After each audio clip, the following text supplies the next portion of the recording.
Ayan, magandang tanghali mga tipa. Yan po ang ulam namin ngayon. Bicol Express. Yan po, bali ang ginamit namin dito muna, yung giniling na karne. Ayan, nakita nyo naman, mamanti-mantika pa. Sarap niyan. Okay. Thank you for watching. God bless. Bicol Express. So mga tipa, magandang hapon. Magsasain po tayo ngayon. Yan, tuturo ko yung paano sumukat ng tubig pag magsasaing, no. Ugasan muna natin mga ito.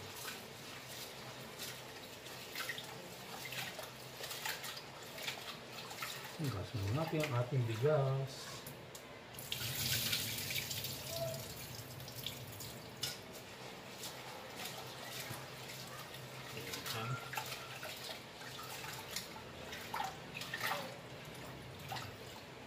Okay.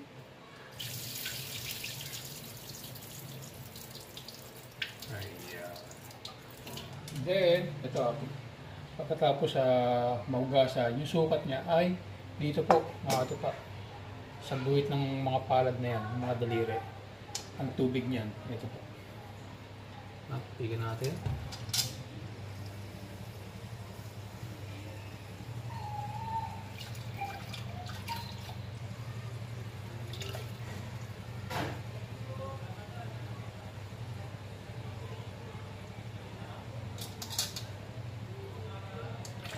Ayan mga tipa, sukatin natin. Ito ayun.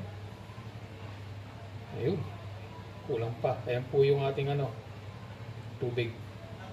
Okay.